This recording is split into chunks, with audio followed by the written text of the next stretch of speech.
wabarakatuh. Perkenalkan, saya Meli Mulyati, CGP Angkatan 11 Kota Sukabumi.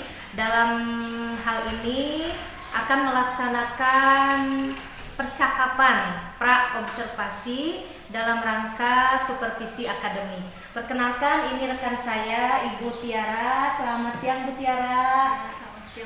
Kebetulan Bu Tiara ini guru kelas 6 ya. Mohon maaf mengganggu waktunya karena sebentar lagi kita akan melaksanakan percakapan pra-observasi. Siap ya Bu Tiara ya? Ya, siap. Nah, Bu Tiara, perlu Bu Tiara ketahui bahwa pada pelaksanaan supervisi akademik ini ada 3 tahapan, yaitu yang pertama tahapan pra-observasi yang saat ini akan kita lakukan, kemudian nanti observasi itu akan dilaksanakan hari besok ya, hari Selasa. Kemudian yang terakhir adalah pasca observasi. Nanti kita setelah observasi akan melakukan pasca observasi, melakukan percakapan seperti ini lagi. Perlu Ibu Tiara ketahui bahwa pada pelaksanaan supervisi ini ada tujuannya. Yang pertama yaitu mengetahui dan mengevaluasi jalannya proses pembelajaran yang akan Ibu Tiara lakukan. Nah, adapun tujuan pra-observasi ini adalah sebagai persiapan awal sebelum Ibu melakukan pembelajaran atau sebelum melakukan observasi di kelas. Kemudian apalagi tujuannya supaya Ibu lebih percaya diri ketika mau menghadapi proses observasi di kelas. Kemudian saya bertanya sekali lagi kepada Bu Tiara, apakah sudah siap untuk melakukan percakapan pra-observasi ini? Ya, insya Allah sudah siap. Ya, alhamdulillah. Baik ya, izin Bu Tiara, saya ingin menanyakan beberapa hal terkait pra-observasi kali ini. Yang pertama, saya ingin mengetahui apa sih tujuan pembelajaran yang diambil nanti? Untuk tujuan pembelajaran nanti yaitu yang pertama, peserta didik mampu memahami makna upaya mempertahankan kemerdekaan dengan tepat.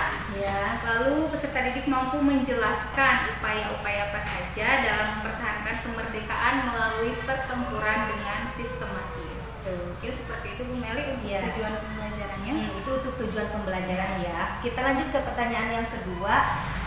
Bagaimana area pengembangan yang ingin Ibu Tiara capai atau yang ingin Ibu Tiara lakukan, area pengembangannya?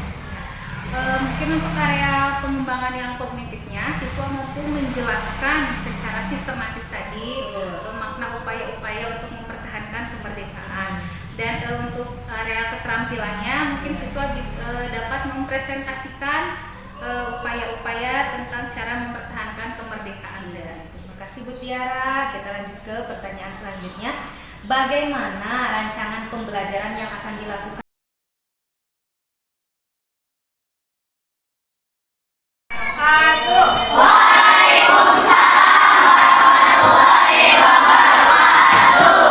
Bagaimana kabar kalian hari ini?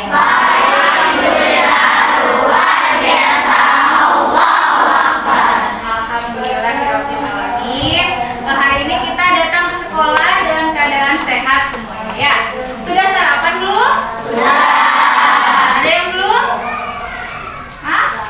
Iya, kalau pagi-pagi biasakan harus sarapan dulu karena di sekolah kita membutuhkan energi. Ya, belajar pakai tenaga, pakai energi, berpikir juga pakai energi. Makanya harus punya energi dulu dari rumah. Ya. Oke, sebelum belajar Ibu mau mengecek kesiapan kalian dulu. Coba lihat di bawahnya apakah ada sampah. Di bawahnya apakah ada sampah? Atau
berapa ya?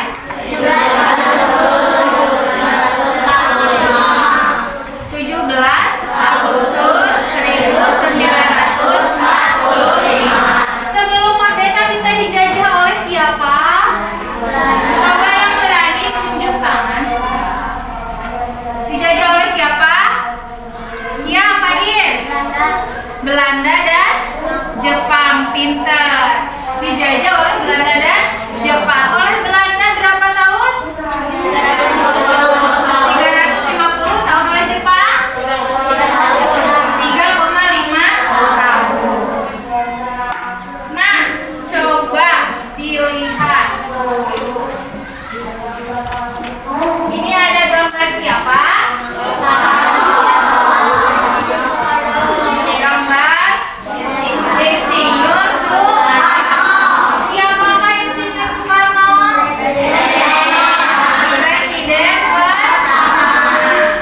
Presiden pertama bangsa Indonesia.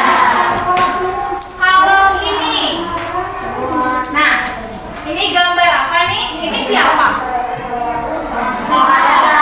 Muhammad. Ini mereka sedang melaksanakan perundingan sebelum pembacaan proklamasi. Nah, kalau perundingan itu dilaksanakannya di rumah siapa? Pinter, Laksamana Adi Maheda. Sebelum terjadi perundingan ini Soekarno diculik oleh siapa? Golongan pemuda atau golongan muda. Kemana diculiknya? Ke Rengas Dengklok. Nah, itu setelah diculik lalu apa namanya? Merumuskan proklamasi, dan proklamasi dilaksanakan di mana? Di Jalan apa? Jalan Usaha Timur nomor 50. Nah, ini adalah peristiwa terjadinya proklamasi. Sekarang pertanyaannya, apakah setelah merdeka kita bebas langsung dari penjajah saat itu? Nah, coba baca dulu, dibuka halaman 44. Halaman 44 ada teks tentang perjuangan mempertahankan kemerdekaan Indonesia. Coba dibaca dulu dalam hati.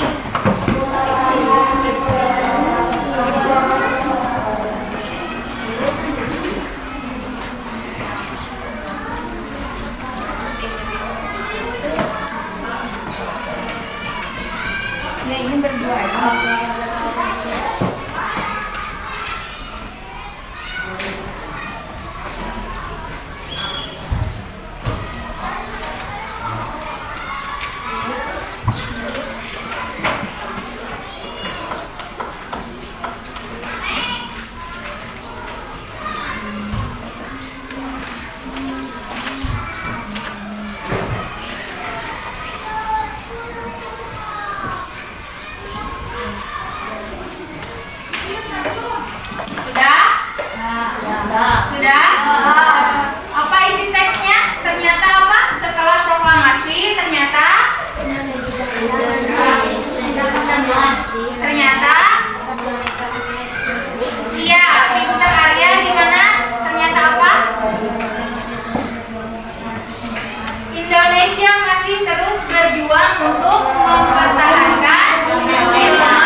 di standnya kelompoknya, lalu sisanya berkeliling melihat hasil atau informasi yang sudah dikerjakan oleh kelompok yang lain.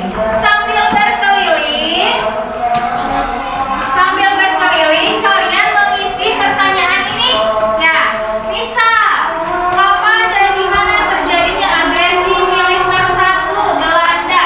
Berarti kalian cari nih mana ya tentang agresi militer 1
jadi pertempuran negarawan. Nah, oke, kita duduk dulu. Presentasinya sudah bagus, informasi juga sudah bagus, mendetail ya. Di setiap pertempuran ada apa alasannya, di mana tokohnya siapa, terus ada bagaimana peristiwanya secara singkat. Nah, tapi suaranya masih malu-malu. Kenapa masih malu-malu? Ya, kalau ngobrol di kelas mau teriak-teriak istirahat, tapi ketika di depan kelas, kenapa jadi tidak ada suaranya? Ibu harap nanti lagi ke depannya, jika ada presentasi lagi, suaranya harus dikeluarkan. Ya, kalau di lapang mah teriak-teriak main bola, tapi ketika belajar di depan kelas, jadi gak ada suara. Ya, itu yang harus diperbaiki. Nah, tadi hari ini kita sudah belajar apa aja? Tentang apa belajar pertempuran? Tentang pertempuran. Tentang apa lagi? Ada pertempuran apa aja? Barawa, bagus. Bagus lautan ambil. Agresi Kalian satu lagi pertempuran dan medan area. Nah, itu semua cara untuk mempertahankan kemerdekaan ketika sudah proklamasi. Kenapa sih? Kenapa kita harus mempertahankan kemerdekaan agar apa? Untuk apa? Ayo, untuk apa? Agar tidak dijajah lagi, bagus. Untuk apa lagi? Menjaga persatuan dan kesatuan bangsa, bagus. Apa lagi? Kenapa harus dijaga? Nah, kemerdekaannya untuk apa? Tadi katanya untuk menjaga persatuan dan kesatuan bangsa, pintar. Terus agar tidak dijajah lagi. Terus apa lagi? Agar? Nah, pintar, menanamkan jiwa cinta tanah air. Kalau kita sudah cinta sama tanah air kita tidak akan membiarkan negara kita dijajah kembali. Ya. Gimana pelajaran hari ini, menyenangkan tidak? Benar. Ya, meskipun tadi mungkin ini ya apa, ada yang kesana, ada yang kemari, tapi itu menyenangkan. Ada aktivitas ya untuk kita semua.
Ya, assalamualaikum warahmatullahi wabarakatuh. Waalaikumsalam warahmatullahi wabarakatuh. Salam dan bahagia dimanapun ibu bapak berada. Alhamdulillah pada kesempatan ini saya dapat membersamai Ibu CGP Angkatan 11 Kota Sukabumi dalam pelaksanaan aksi nyata Modu 2.3 percakapan observasi pembelajaran. Namun Sebelumnya saya perkenalkan dulu, nama saya Widya Supiandi. Saya sebagai pengajar praktik dan guru penggerak angkatan 11 Kota Sukabumi. Baik, sebelum memulai aksi nyata, dipersilakan dulu kepada Ibu untuk memperkenalkan diri. Baik, terima kasih Pak Pepe. Bismillahirrahmanirrahim. Perkenalkan, nama saya Neri Mulyati. Saya CGP Angkatan 11 Kota Sukabumi. Pada kesempatan kali ini saya dibersamai oleh teman saya yaitu Ibu Tiara Agustina SPD. Beliau adalah guru kelas 6 dan sekaligus pada kesempatan kali ini berperan sebagai guru yang diobservasi oleh saya. Ya, terima kasih Ibu Meli atas perkenalannya. Baik, untuk mengefektifkan waktu, kami persilakan kepada Ibu Meli untuk memulai percakapan observasi pengajaran dengan teknik coaching. Dipersilakan. Bismillahirrahmanirrahim. Assalamualaikum Ibu Tiara. Waalaikumsalam. Alhamdulillah kita setelah kemarin melakukan percakapan pra-observasi, kemudian observasi, dan sekarang kita bertemu kembali di percakapan pasca observasi. Hari ini saya bersamai dengan Ibu Tiara, beliau guru kelas 6 di SD Sindang Sari. Kemudian ini apa kabarnya Bu Tiara? Alhamdulillah baik. Ya. Nah, dalam percakapan pasca observasi ini saya akan memberikan pertanyaan-pertanyaan kepada Ibu terkait jalannya proses observasi kemarin. Kemudian tujuan dari kegiatan pasca observasi ini yaitu mengevaluasi sejauh mana proses pembelajaran yang sudah Ibu lakukan. Baik, Bu Tiara sudah siap ya? Yes. Oke. Kemarin selama observasi saya ingin bertanya bagaimana sih perasaan Ibu ketika diobservasi? Ya. Tentunya awalnya saya merasa tegang ketika tapi ketika dilaksanakan alhamdulillah dapat berjalan dengan lancar dan baik. Berjalan lancar dengan baik ya, alhamdulillah. Kegiatan observasinya anak aktif, lancar dan gak gugup gitu ya, alhamdulillah. Selanjutnya bisakah diceritakan area pengembangan yang Ibu lakukan di dalam kelas, kemudian langkah-langkah atau tahapan-tahapan yang sudah Ibu lakukan dalam pembelajaran kemarin? Ya, baik Ibu. Untuk area pengembangan yang saya lakukan sesuai dengan tujuan pembelajaran ya, terutama pada ranah kognitif, yaitu siswa dapat memahami upaya mempertahankan kemerdekaan dengan tepat dan siswa dapat menjelaskan upaya mempertahankan kemerdekaan melalui jalur pertempuran dengan sistematis. Intinya pada pembelajaran ini saya menerapkan pembelajaran diferensiasi konten. Untuk tahapan atau langkah-langkah yang saya lakukan adalah merancang modul ajar berdiferensiasi yang terintegrasi dengan KSE serta menitik beratkan pembelajaran diferensiasi konten pada pelaksanaannya. Oke, terima kasih Bu Tiara. Itu adalah area-area pengembangan yang sudah Ibu Tiara lakukan di dalam kelas. Selanjutnya, sejauh mana sih ketercapaian atau keberhasilan dari area pengembangan yang sudah Ibu sampaikan tadi? Ya. Alhamdulillah semuanya berjalan dengan baik, tapi sedikit banyaknya tentunya masih ada beberapa kekurangan dalam pelaksanaannya. Ya, berarti alhamdulillah sudah berjalan dengan baik, tetapi ada kekurangan ketika proses observasi tersebut. Nah, menurut Ibu, apa saja sih kekurangan atau kendala yang dihadapi ketika proses observasi tersebut? Kendala yang saya hadapi ketika proses pembelajaran kemarin yaitu ada beberapa siswa yang masih belum aktif dalam pengerjaan kelompoknya dan juga mengenai manajemen waktu yang belum terlaksana dengan baik. Ya, jadi ada beberapa kendala, ada dua kendala mungkin yang dihadapi. Yang pertama, ada beberapa siswa yang kurang aktif di dalam kelompoknya, kemudian yang kedua manajemen waktu. Nah, menurut Bu Tiara, kenapa sih hal itu bisa terjadi? Ketika saya bertanya pada siswa terkait, siswa tersebut bercerita bahwa dalam kelompoknya itu ada anggota kelompok yang asyik ngobrol. Nah, sehingga konsentrasi dia itu terganggu. Jadi anak tuh keburu malas gitu karena mendengar teman-temannya mengobrol, tidak mengerjakan tugasnya. Nah, Untuk kendala manajemen waktu ketika pelaksanaan pembelajaran tidak terasa ternyata sudah memasuki jam istirahat. Nah, tetapi anak belum selesai mengerjakan tugas kelompoknya, jadi memakan waktu yang lama dan seperti itu. Jadi tadi ada dua kendala yang disampaikan, kemudian setelah Bu Tiara nanti tadi menyampaikan bahwa ada dua kendala tersebut, kira-kira adakah solusi untuk solusi untuk kedua kendala tersebut agar di pembelajaran selanjutnya bisa diperbaiki?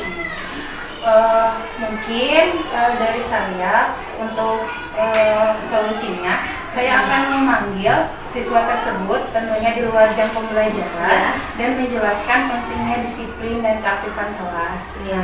Terkait manajemen waktu, saya akan menetapkan durasi setiap kegiatan pembelajaran tentunya setelah disepakati bersama oleh siswa agar pembelajaran dapat berlangsung dengan efektif dan efisien.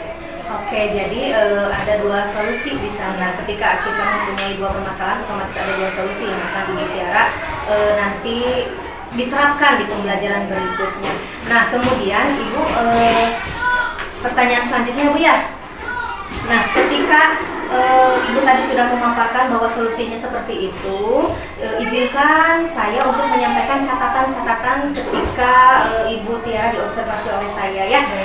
Yang pertama, kegiatan pembelajarannya alhamdulillah sudah berjalan dengan lancar, dengan baik. Kemudian ada sedikit catatannya, yaitu sama yang tadi disampaikan oleh Bu Tiara. Yang pertama, ada kurang kondusifnya anak. Jadi ada beberapa anak, nah dalam satu kelompok itu asyik dengan temannya. Nah itu berarti kita sudah sama catatan dengan saya. Yang kedua, kemudian memang alokasi waktu. Jadi ketika begitu anak mengerjakan LKPD itu nanti baiknya itu diberikan waktu saja berapa menit atau berapa lamanya, mau 30 menit, mau 25 menit. Jadi supaya alokasi waktunya termanage dengan baik. Ini seperti itu Bu Tiara. Ya, sekarang bagaimana perasaannya ketika Bu Tiara sudah mendengar catatan-catatan ketika diobservasi oleh saya? Saya mengucapkan terima kasih kepada Bu Meli atas masukannya, dan saya merasa lega dan senang akhirnya saya bisa menerapkan pembelajaran diferensiasi dengan baik di kelas. Oke. Nah, dari sekian banyak tadi kita obrolan, adakah yang perlu dikembangkan di pembelajaran berikutnya dari Ibu Tiara sendiri? Apa sih yang perlu dikembangkan lagi selain tadi area pengembangan yang sudah dikembangkan? Tentunya ada beberapa pengembangan yang harus dikembangkan. Saya ingin meningkatkan kemampuan saya dalam mengaplikasikan pembelajaran berdiferensiasi agar nanti di dalam pelaksanaannya bisa berjalan dengan baik. Oke, jadi Ibu kemarin baru berdiferensiasi konten, jadi ingin mengembangkan lagi tentang diferensiasi tersebut di pembelajaran selanjutnya. Nah, untuk pelaksanaan pembelajaran berdiferensiasi ini, apa yang akan Ibu lakukan untuk bisa meningkatkannya? Yang pertama, mungkin saya akan melihat komposisi pengelompokan siswa didasarkan pada kesiapan belajar siswa, dan mungkin akan menambahkan adanya diferensi produk dalam pembelajaran. Jadi untuk menambahkan jenis diferensiasinya luar biasa sekali Ibu. Nah, mudah-mudahan itu bisa berjalan dengan lancar. Kalau boleh tahu nih, kapan akan diterapkan atau diaplikasikan untuk diferensiasi produk tersebut? Tentunya lebih cepat lebih baik ya Bu Meli. Insya Allah untuk besok di akhir pembelajaran yang pertama saya akan memberitahu kepada siswa dan menjelaskan tentang pentingnya keaktifan di kelas terlebih dahulu, dan saya akan berusaha juga memanajemen waktu dengan baik ke depannya dan mengevaluasi pengelompokan belajar siswa berdasarkan kesiapan belajar siswa. Oke, luar biasa sekali. Terima kasih Ibu Tiara atas waktunya. Senang bisa berdiskusi dengan Ibu Tiara. Baik, sekarang saya berikan waktu kepada Bapak Pengajar Praktik, Bapak Ujang Supiandi, untuk memberikan umpan balik untuk percakapan pasca observasi ini. Ya, terima kasih Ibu Meli telah melaksanakan percakapan pasca observasi pembelajaran dengan teknik coaching. Sangat luar biasa sekali apa yang barusan saya simak dan saya cermati. Ibu alhamdulillah telah mampu bertanya ya dengan teknik coaching, di area pengembangannya sudah ada, sudah muncul.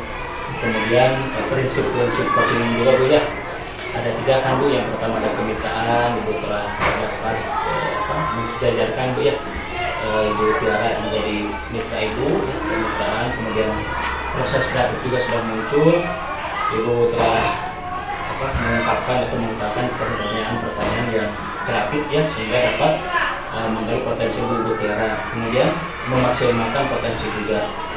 Dan tidak kalah pentingnya Ibu telah mampu menyampaikan pertanyaan-pertanyaan berbobot dan terbuka. Semoga Ibu ya dengan teknik coaching ini Ibu dapat mengasah ya keterampilan coaching, dapat menjadi lebih terampil dalam teknik coaching dan dapat mengimplementasikan dalam memecahkan masalah-masalah khususnya dalam pembelajaran. Itu saja Ibu mungkin dari saya sebagai umpan balik. Baik Bapak, terima kasih atas tanggapan dan umpan baliknya terkait kegiatan pasca observasi, dan alhamdulillah rangkaian supervisi akademik mulai dari pra observasi, kemudian observasi, dan hari ini pasca observasi sudah berjalan dengan lancar. Terima kasih saya ucapkan yang sebesar-besarnya kepada Bapak PP, Bapak Ujang Supiandi, dan juga rekan sejawat saya yang sudah mensupport Ibu Tiara. Terima kasih banyak. Mungkin dicukupkan sekian. Terima kasih. Assalamualaikum warahmatullahi wabarakatuh. Waalaikumsalam warahmatullahi wabarakatuh.